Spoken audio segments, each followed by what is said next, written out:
اللهم صل على محمد وعلى آل محمد كما صليت على إبراهيم وعلى آل إبراهيم إنك حميد مجيد.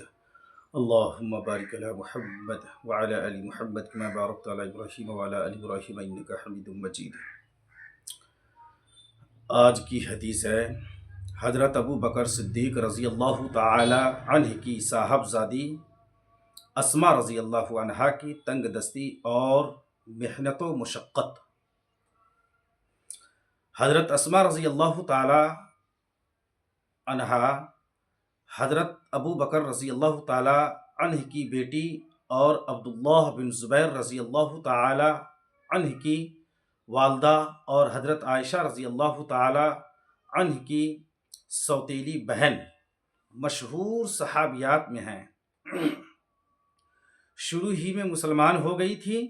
کہتے ہیں کہ 70 آدمیوں کے بعد یہ مسلمان ہوئی تھیں. ہجرت سے 27 سال پہلے پیدا ہوئی اور جب حضور اقدس صلی اللہ علیہ وسلم اور حضرت ابو بکر رضی اللہ تعالی عنہ ہجرت کے بعد مدینہ طیبہ پہنچ گئے تو حضرت زبیر رضی اللہ تعالی عنہ وغیرہ کو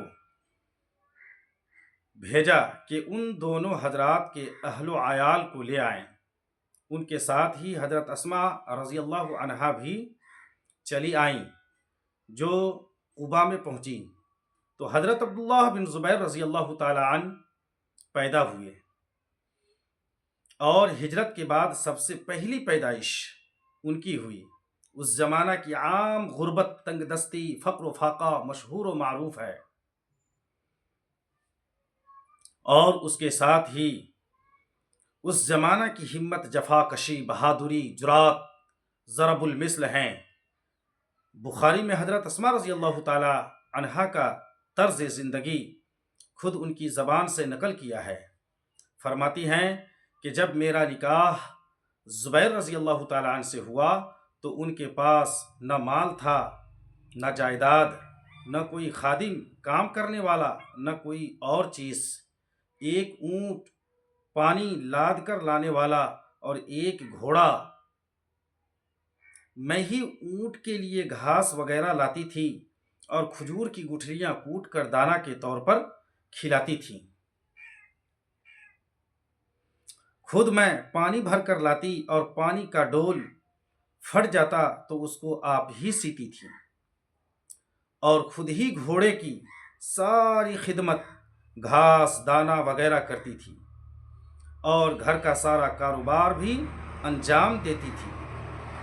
مگر ان سب کاموں میں گھوڑے کی خبر گیری اور خدمت میرے لیے زیادہ مشقت کی چیز تھی. روٹی البتہ مجھے اچھی طرح پکانا نہیں آتی تھی تو میں آٹا گوندھ کر اپنے پڑوس کی انصار عورتوں کے یہاں لے جاتی. وہ بڑی سچی مخلص عورتیں تھیں، میری روٹی بھی پکا دیتی تھیں. حضور اقدس صلی اللہ علیہ وسلم نے مدینہ پہنچنے پر زبیر رضی اللہ تعالی عنہ کو ایک زمین جاگیر کے طور پر دے دی جو 2 میل کے قریب تھی. میں وہاں سے اپنے سر پر کھجور کی گٹھلیاں لاد کر لایا کرتی تھیں. میں ایک مرتبہ اسی طرح آ رہی تھی اور گٹھری میرے سر پر تھی. راستہ میں حضور اقدس صلی اللہ علیہ وسلم مل گئے. اونٹ پر تشریف لا رہے تھے اور انصار کی ایک جماعت ساتھ تھی. حضور صلی اللہ علیہ وسلم نے مجھے دیکھ کر اونٹ ٹھہرایا اور اس کو بیٹھنے کا اشارہ کیا تاکہ میں اس پر سوار ہو جاؤں. مجھے مردوں کے ساتھ جاتے ہوئے شرم آئی اور یہ بھی خیال آیا کہ زبیر رضی اللہ تعالی عنہ کو غیرت بہت ہی زیادہ ہے، ان کو بھی یہ ناگوار ہوگا. حضور اقدس صلی اللہ علیہ وسلم میرے انداز سے سمجھ گئے کہ مجھے اس پر بیٹھتے ہوئے شرم آتی ہے. حضور صلی اللہ علیہ وسلم تشریف لے گئے. میں گھر آئی اور زبیر رضی اللہ تعالی عنہ کو قصہ سنایا کہ اس طرح حضور صلی اللہ علیہ وسلم ملے اور یہ ارشاد فرمایا، مجھے شرم آئی اور تمہاری غیرت کا بھی خیال آیا. زبیر رضی اللہ تعالی عنہ نے کہا کہ خدا کی قسم، تمہارا گٹھلیاں سر پر رکھ کر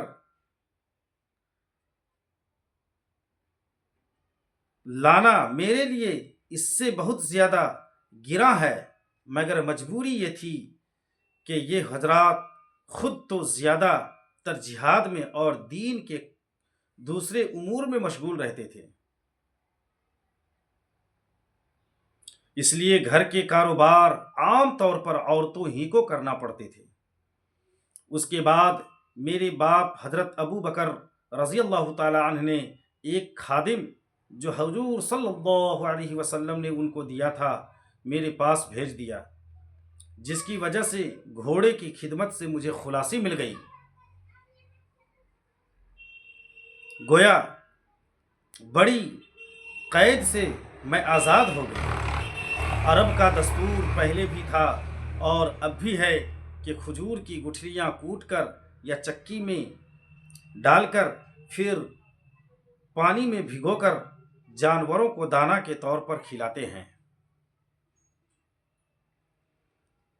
حضرت ابو بکر صدیق رضی اللہ تعالی عنہ کا ہجرت کے وقت تمام مال لے جانا اور حضرت اسماء رضی اللہ تعالی عنہا کا اپنے دادا کو اطمینان دلانا۔ جب حضرت ابو بکر رضی اللہ تعالی عنہ ہجرت فرما کر تشریف لے جا رہے تھے تو اس خیال سے کہ نہ معلوم راستہ میں کیا ضرورت پیش ہو کہ حضور اقدس صلی اللہ علیہ وسلم بھی ساتھ تھے، اس لیے جو کچھ مال اس وقت موجود تھا جس کی مقدار 5-6 ہزار درہم تھی وہ سب ساتھ لے گئے تھے۔ ان حضرات کے تشریف لے جانے کے بعد حضرت ابو بکر رضی اللہ تعالی عنہ کے والد ابو قحافہ جو نابینا ہو گئے تھے اس وقت تک مسلمان نہیں ہوئے تھے،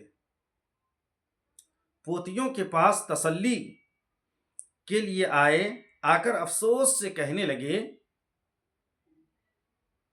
کہ میرا خیال ہے کہ ابو بکر رضی اللہ تعالی عنہ نے اپنے جانے کا صدمہ بھی تم کو پہنچایا اور مال بھی شاید سب لے گیا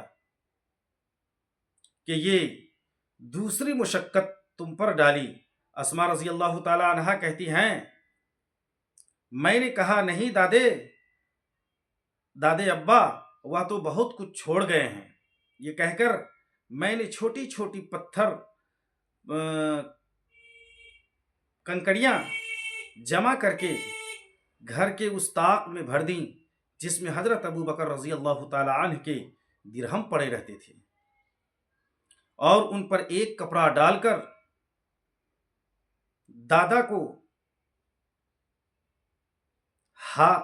دادا کا ہاتھ اس کپڑے پر رکھ دیا، جس سے انہوں نے ہاتھ سے یہ اندازہ کیا کہ یہ درہم بھرے ہوئے ہیں۔